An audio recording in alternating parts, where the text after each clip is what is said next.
Listo, hermanas, como ya me habíamos adelantado en la anterior, eh, se- en la anterior parte, ahora vamos a ver lo que es diferentes filosofías y pensadores que empiezan a poner sus ideas, empiezan a filosofar básicamente, y ya no es ciencia en realidad, sino son filosofías las cuales surgen y guían básicamente al pueblo, ¿no? A Dios.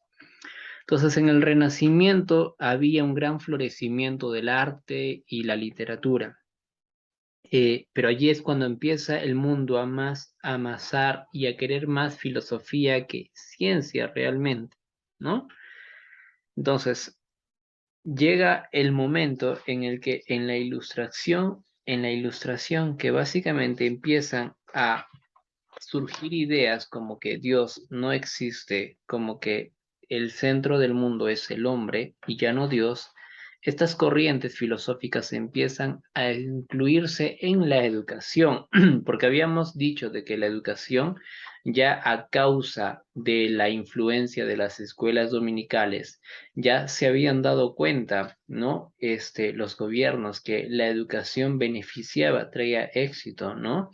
Traía futuro, por lo cual entonces deciden que la educación sea parte de, pero como ya vemos que hasta este momento la educación, y viene la ilustración, viene lo que es el renacimiento, y se centra tanto en el hombre, se centra tanto en no tener a Dios, que esto influye en la educación, ¿no? Influye y tiene un impacto educacional, el cual viene de la ilustración. Entonces, dentro de esto, dentro de este impacto, leamos algunos, dice: el objetivo de la educación giró. Antes era el entendimiento bíblico. Ahora se miraba hacia el éxito de la vida, ¿no? Especialmente el éxito económico, por lo virtual, el cielo en la tierra, ¿no? Ese es el enfoque que trae como consecuencia la ilustración, la cual también incluso hasta el día de hoy, ¿no? Bueno, ¿qué es bendición para ti? Si has pensado y tu primera respuesta es dinero, te equivocas. Bendición en realidad es tener una familia, bendición es tener salud, bendición es tener dónde estar, bendición es poder educarte, prepararte, ¿no? Podríamos llamarle a mucho bendición, pero hoy en día, gracias a esta tendencia, gracias a estas filosofías, muchas veces pensamos que el éxito se consigue aquí. El éxito es tu nombre, el éxito son riquezas, el éxito es en cuanto a lo material, ¿no? Entonces, la educación, que por mucho tiempo se basaba en Dios, se basaba en un entendimiento y comprensión bíblica, ahora se basa en simplemente en un éxito terrenal. La naturaleza del niño, por ejemplo, pasó a ser la de un animal altamente desarrollado, que puede ser condicionado por los métodos de la psicología conductista. Se elimina la idea de la pecaminosidad innata y la culpa por la mala conducta. Fue colocada en alguna forma de enfermedad o en las imperfecciones de las instituciones sociales, ¿no?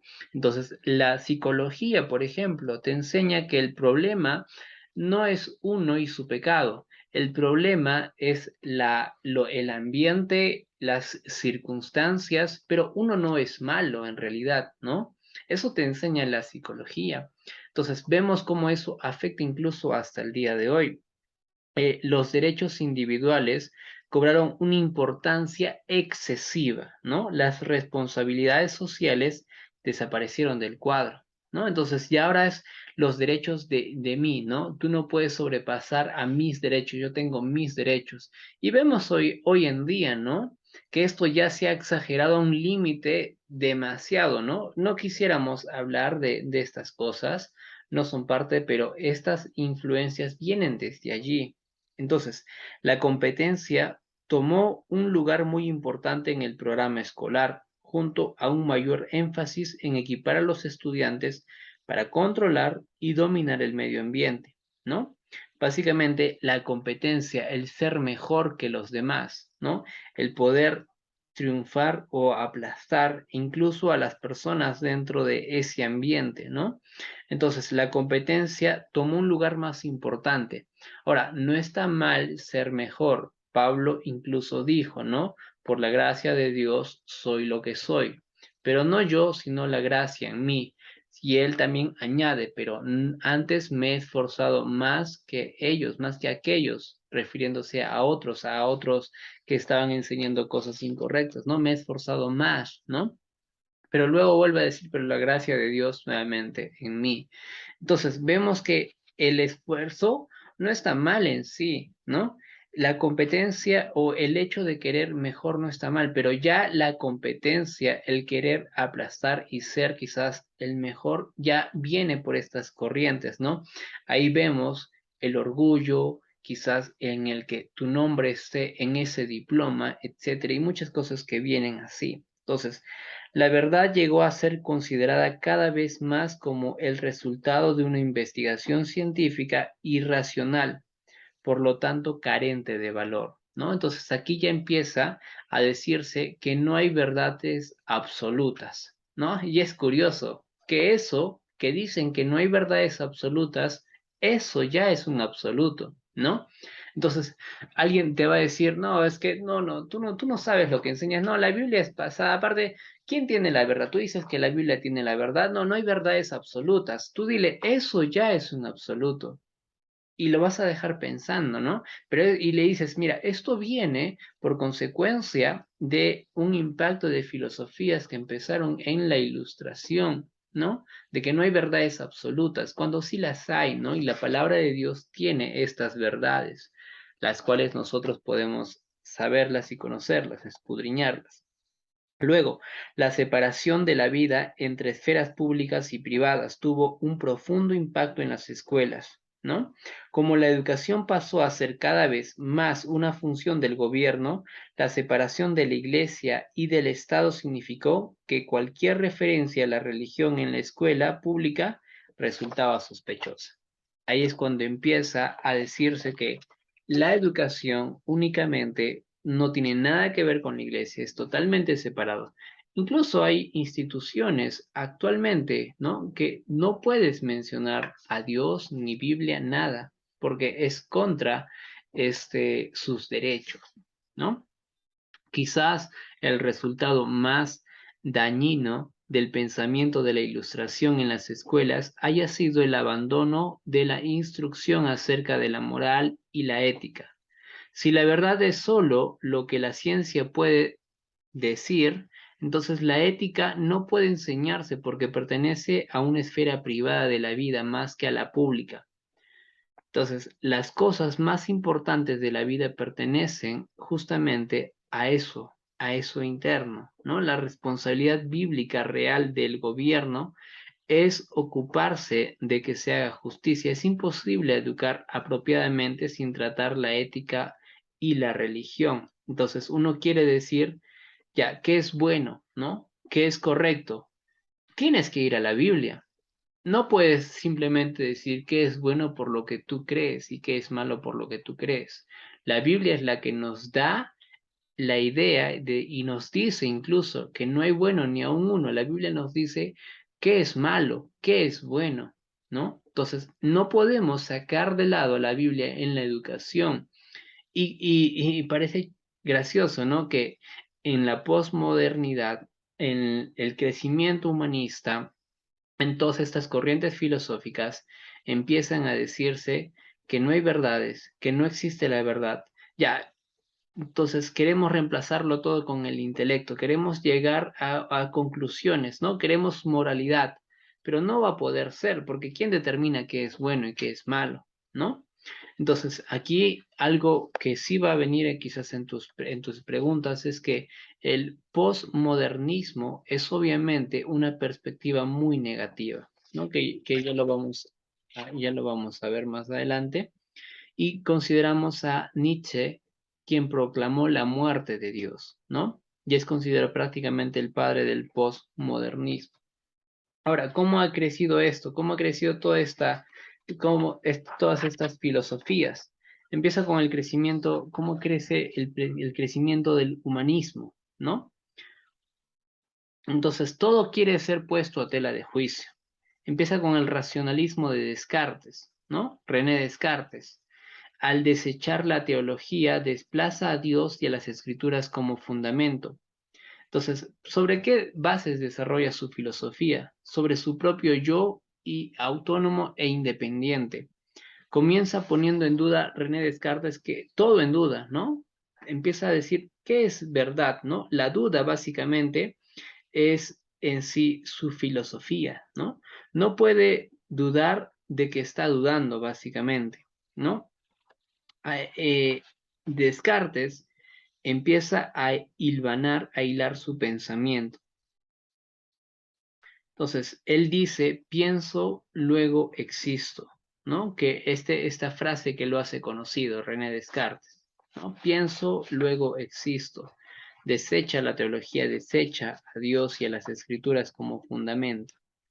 Entonces, esta teología, aunque él murió creyendo en la existencia de Dios, esa certeza no emanaba de las escrituras, pues las ponía en duda, sino en su propio pensamiento, ¿no? Al final él llega a decir, bueno, sí, existe un Dios.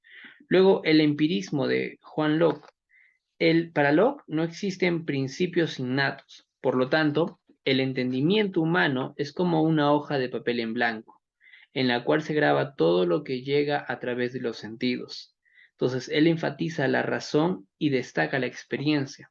Como somos hojas en blanco, podemos nosotros estar programados y aprender todo lo que queramos, ¿no? Pero la verdad se conoce a través de la experiencia, es lo que él dice, ¿no? Y solo la experiencia determina qué es verdad. Entonces, como la experiencia no concluye nunca, porque siempre están enfrentando cosas nuevas por los sentidos, entonces no hay verdades permanentes, eternas o absolutas. Y es a lo que llega, ¿no? Todo es relativo, porque nada se puede experimentar o saber a ciencia cierta que esto es verdad. Entonces, porque la experiencia no concluye nunca, ¿no? Porque siempre se está entrando en nuevos procesos, nuevas etapas. Entonces, no hay verdades, dice, permanentes. Seguimos avanzando, llegamos a Voltaire, que dice que si Dios no existiera, habría que inventarlo, ¿no? Básicamente porque él llega a decir y pensar, pues, necesitamos a un Dios creador, pero no es que él crea a Dios. Básicamente él dice, alguien tiene que haber creado todo, ¿no? Immanuel Kant básicamente dice que el hombre pone a Dios en el centro de su universo.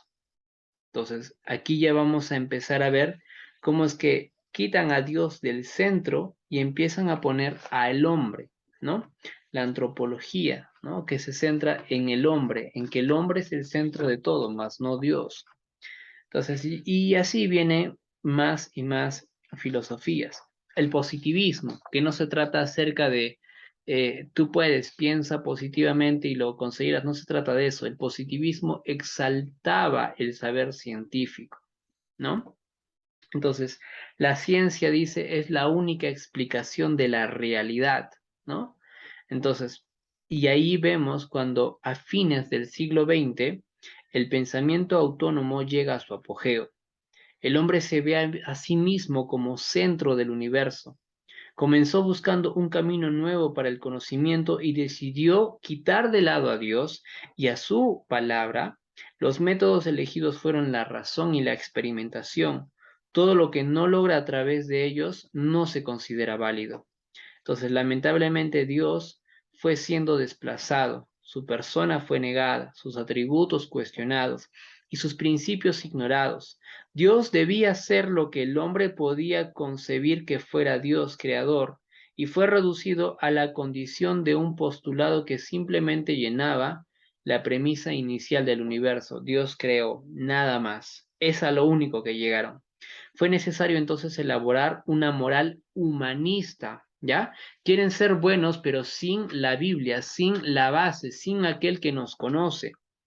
Y se llega a crear una religión que tiene como centro a quién? Al hombre, el humanismo.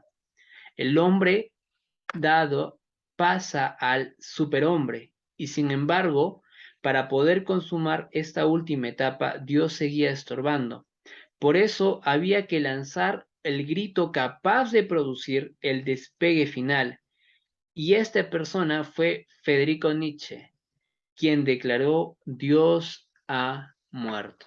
¿Y por qué lo dice? Porque para poder llevar esta filosofía de que el hombre es el centro y que tenemos que construir el superhombre, aquel que lo puede conseguir todo y lo puede hacer todo, que podemos basar nuestra moralidad en lo que el hombre dice y piensa. Entonces, algo que le estorbe es Dios, y dice: Dios ha muerto, ¿no? Y ahí empieza básicamente esta filosofía. De esta manera termina. En el siglo XX vemos que se trata de edificar una civilización sin Dios y sin valores absolutos. Como consecuencia de todo lo que hemos visto y llegando a esa conclusión de que no necesitamos a Dios, dicen estos filósofos, dice Federico Nietzsche, que no necesitamos a Dios, Dios ha muerto, se empieza a construir una civilización en el siglo XX sin Dios y sin valores absolutos, ¿no? El ser humano pierde su punto de referencia eterno y no es capaz de interpretar cuál sea su propia dimensión. Al desplazar a Dios, el hombre queda solo frente a la naturaleza y experimenta lo que dijera Pascal, porque al fin, ¿qué es el hombre en la naturaleza? Una nada frente al infinito, un todo frente a la nada, un medio frente entre nada y todo, infinitamente alejado de comprender los extremos, igualmente incapaz de ver la nada de donde él ha salido y el infinito de donde él es absorbido. Entonces, Pascal llega a estas conclusiones muy correctas. El hombre moderno está, por lo tanto, sumido en la más oscura de las incertidumbres acerca de sí mismo. Se siente poderoso cuando incursiona en el espacio, pero tiembla frente al sufrimiento y la muerte. El presente siglo quiere ser un sin Dios, pero no ha podido ser un siglo sin angustia, ¿no?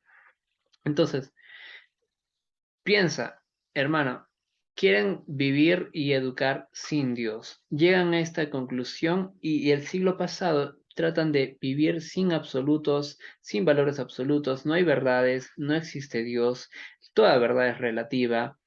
Esto viene por consecuencia de lo que ya hemos visto antes. Entonces, eh, empiezan a decir: no necesitamos a Dios, pero en realidad esto ha mejorado, ha traído beneficios a la educación, a la ciencia en sí, porque no confundamos filosofía con ciencia, ¿no? En realidad, ninguna de estas cosas ha sumado, ¿no? Si tú empiezas a analizar una por una, ninguna ha sumado. Ninguna ha permitido que el hombre quizás se desarrolle filosofías, no ciencia.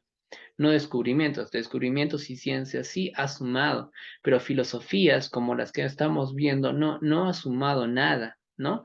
No ha traído en beneficio a la humanidad nada. Al contrario, se siguen en los mismos problemas. Ya, quita a Dios y ¿en qué puedes tener esperanza? ¿En qué puedes basar tu felicidad? En mí no se puede. Inténtalo, fracasas. En bienes, consíguelos. No te van a dar el contentamiento ni la felicidad. Solo Dios puede hacer eso. Solo Dios puede llenar ese vacío. Solo Dios puede llegar a ser aquello que nosotros realmente necesitamos, ¿no? Para mí el vivir es Cristo, expresó Pablo, ¿no? Y el morir es ganancia, porque hay una esperanza y un fin. Pero el hombre en el siglo XX, el siglo pasado, incluso en el siglo actual, sin Dios no tiene sentido su vida. Sin la educación, sin Dios, no lleva a ningún lado. Entonces, eh, la fe en Dios es una obediencia que exige dejar de lado todo racionalismo, ¿no? Es lo que expresaba algunos pensadores. Dios no es una idea que se demuestre. No se debe intentar demostrar esa existencia, pues si es una blasfemia negar a Dios, peor aún es tratar de demostrar su existencia. Su pensamiento fue olvidado, pero revalorizado luego de la Primera Guerra Mundial. Aunque vaciado de su contenido religioso, los existencialistas ateos e irreligiosos toman todos los símbolos de los hombres religiosos profundamente creyentes y elaboran el pensamiento angustioso de nuestro siglo, porque se llega a la conclusión, se necesita de Dios, ¿no? Entonces, más adelante empieza un poquito más acerca de Nietzsche, mm, Carlos Darwin, por ejemplo. Esto ya es de lo que ya vimos, de un poco de lo que es la vida sin Dios, que empiezan a quitar lo que es todo es por evolución, creacionismo, etcétera.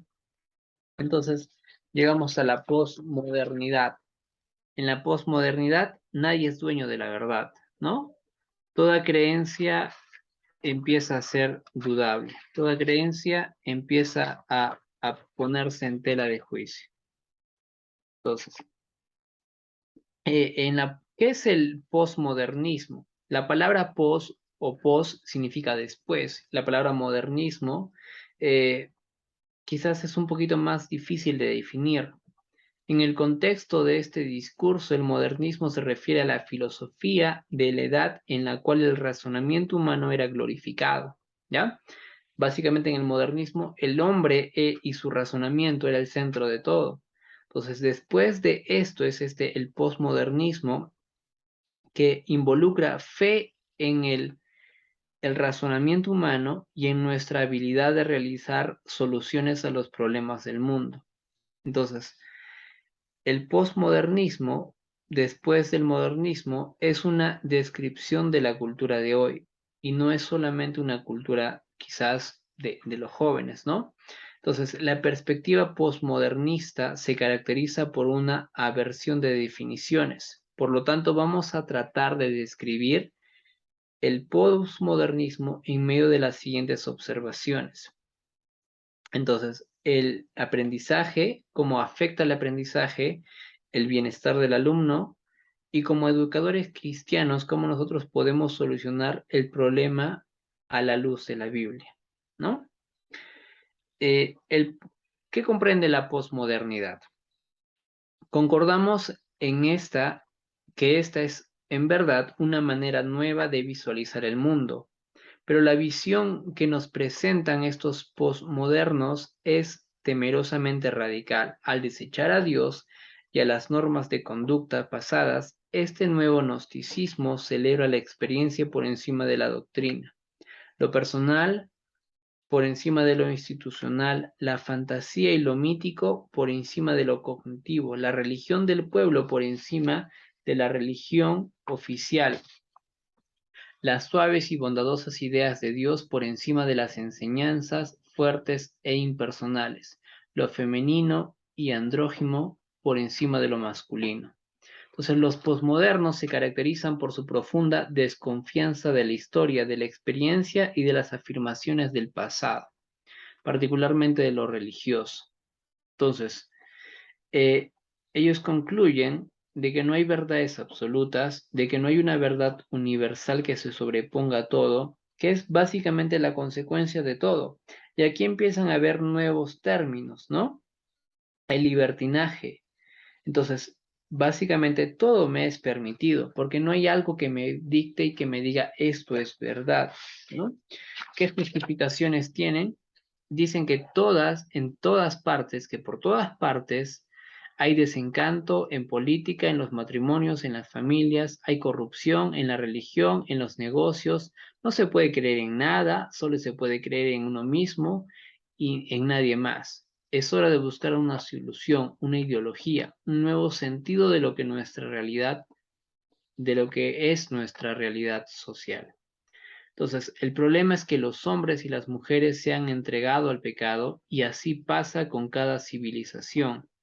Cada una ha sido carcomida por este mal que Dios llama pecado. Entonces, la gente le pone otros nombres, la gente quiere alejarse, quiere pensar y decir, no puedo confiar en nada, nada es seguro, nada es confiable. Entonces, yo puedo ser la respuesta y llamamos a esto y dicen, y entonces nada me puede decir no a hacer algo, todo me va a ser permitido, ¿no? La impureza sexual, las pasiones degradantes, mentes depravadas, traen como consecuencia este libertinaje. Entonces, este es el mundo actual. Menciona el énfasis que se le ha dado al individualismo autónomo, al yo, ¿no? Yo. ¿Te has dado cuenta que últimamente, y quizás hay mucho énfasis en piensa en ti, primero tú, segundo tú, tercero tú? Un individualismo tan radical que resulta en una terrible soledad, que cada individuo a solas tiene que buscarse sentido de la vida, ¿no? Otra consecuencia de este mundo actual es un hedonismo narcisista, ¿no? El amor a sí mismo, ¿no? En busca de satisfacción personal, ya ni nos dimos cuenta de los daños que causamos, ni sentimos la miseria de nuestros hechos que producen víctimas de nuestro placer. Luego tenemos el naturalismo reductivo, aceptando solo las afirmaciones de la ciencia y buscando respuestas para las causas solo en la naturaleza. Entonces, hoy en día, mucha gente que no está en la iglesia dice, yo no voy a la iglesia porque no es ciencia, ¿no? Y en verdad, ellos no tienen fe en, en Dios, tienen fe en su ciencia, ¿no? Lo cual no es ciencia. Entonces, hoy en día no estamos en lucha en cuanto a ciencia, sino a la fe que ellos tienen en su fe en ciencia, ¿no? En la supuesta ciencia. Y a qué llamamos como, por ejemplo, al creacionismo, ¿no? Entonces, no es creacionismo versus la evolución, es creacionismo versus religión en realidad, porque ellos tienen fe en algo que no han visto, ellos creen que venimos de eso, pero no lo han comprobado. Entonces, el método científico que ellos se jactan de de tener ciencia, el primer paso es observación y ellos nunca han visto y lo declaran ciencia. Entonces, piensa usted, hermano, ¿no? Que hoy en día el naturalismo reductivo solamente acepta afirmaciones que dicen, no, esto es ciencia, no, esto es verdad, y nosotros podemos decir, ¿no?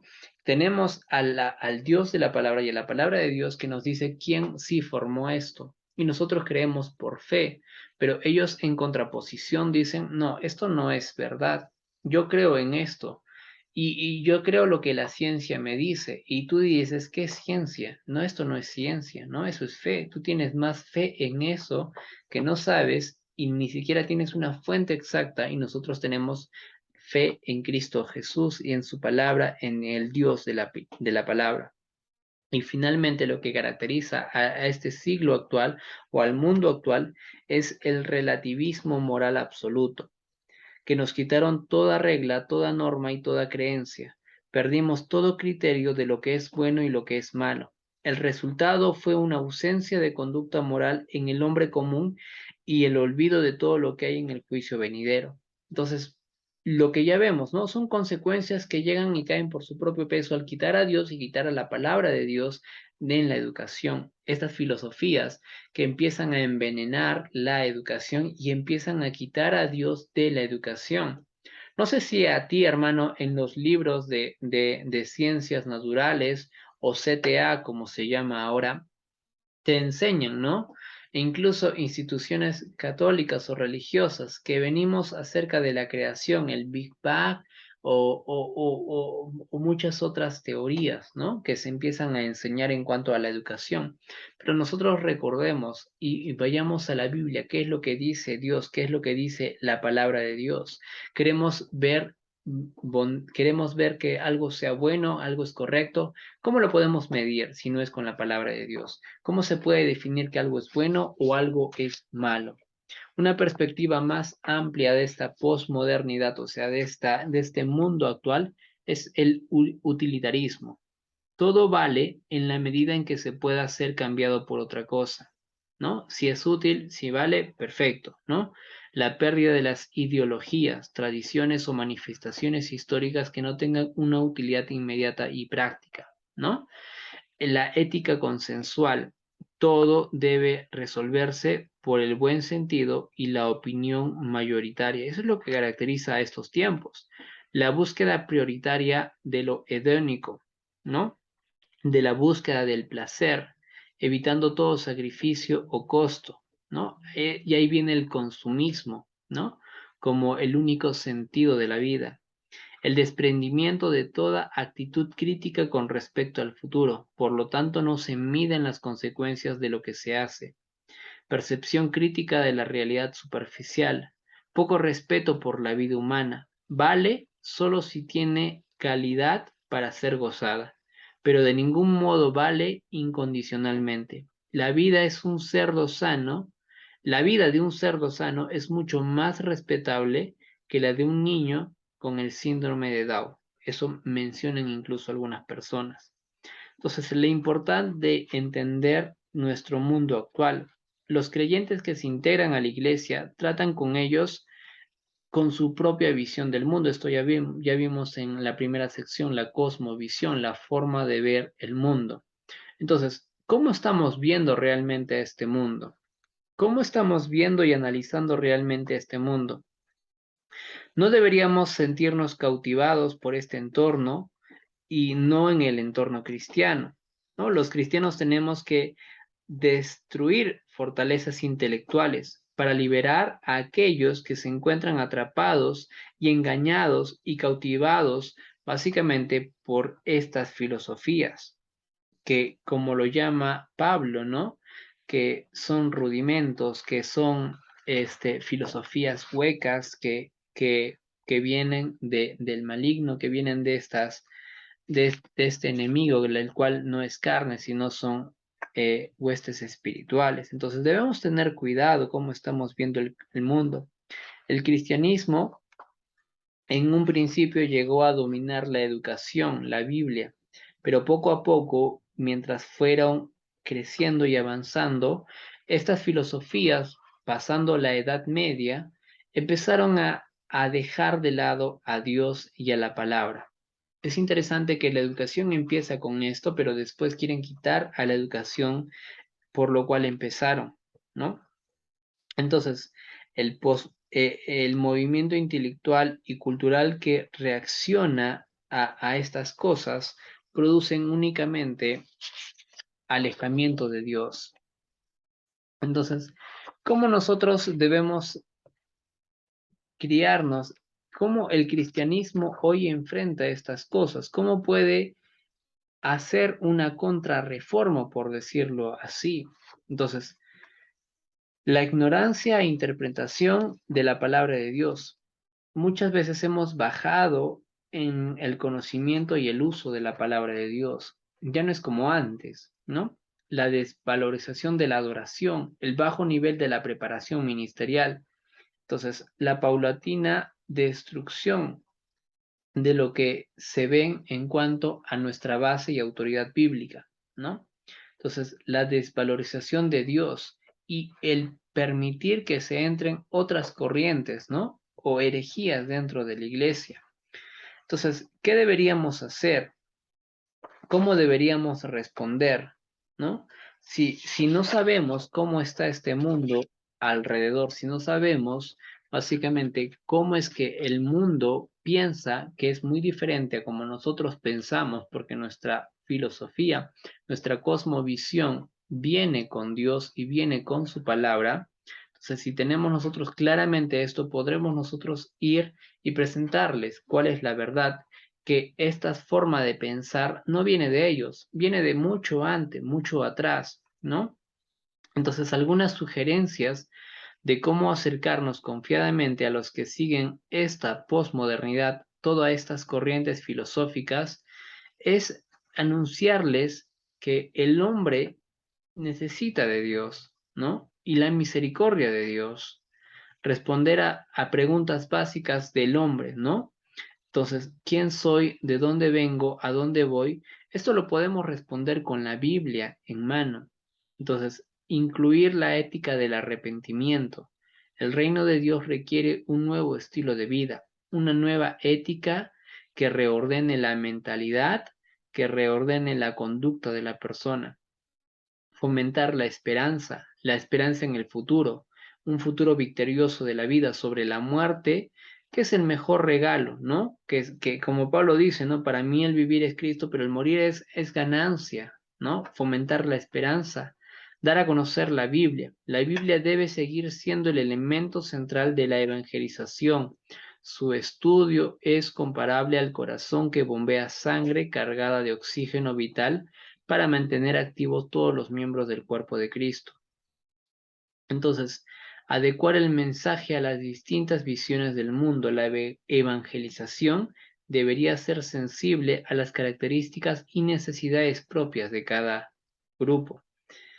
El evangelio debe acercarse con afecto y respeto a las singularidades de cada ideología, ¿no? Muchas veces cada quien tiene una forma de pensar y nosotros con la Biblia podemos responder y podemos conversar. Entonces, ante esta forma de vida, la iglesia no debería quedarse de brazos cruzados, no debería quedarse sin decir qué está pasando, ¿no? Al contrario, recordamos lo que vimos en Hechos capítulo 2, ¿no? Que no cesaban de enseñar, de enseñar en el templo y por las casas, que la palabra de Dios. Es nuestra cosmovisión, nuestra forma de ver este mundo. El mundo está en pecado. El mundo, el centro no es el hombre, el centro es Dios y su palabra. ¿Qué nos puede llevar a Dios? Su palabra, ¿no? ¿Qué nos puede llevar quizás a reconocer qué es bueno? Quizás alguien esté simplemente diciéndote y repitiendo frases como las que ya hemos visto, Dios está muerto. ¿Y quién lo dijo? Tú dile.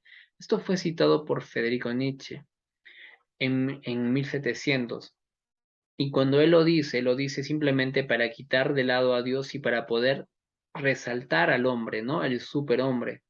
Si alguien te dice que venimos de la evolución, eso es falso, ¿no? Venimos de un creador, hay un Dios creador que está en la Biblia.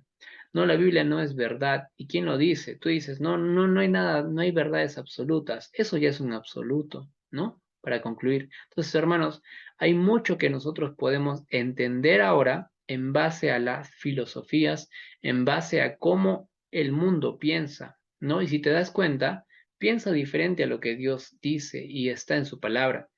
Solamente han querido sacar a Dios de lado y a la Biblia de lado de la educación. Entonces, empecemos a construir una filosofía basada en lo que Dios dice en su palabra. Hermanos, perfecto. Entonces, hasta aquí terminamos esta clase.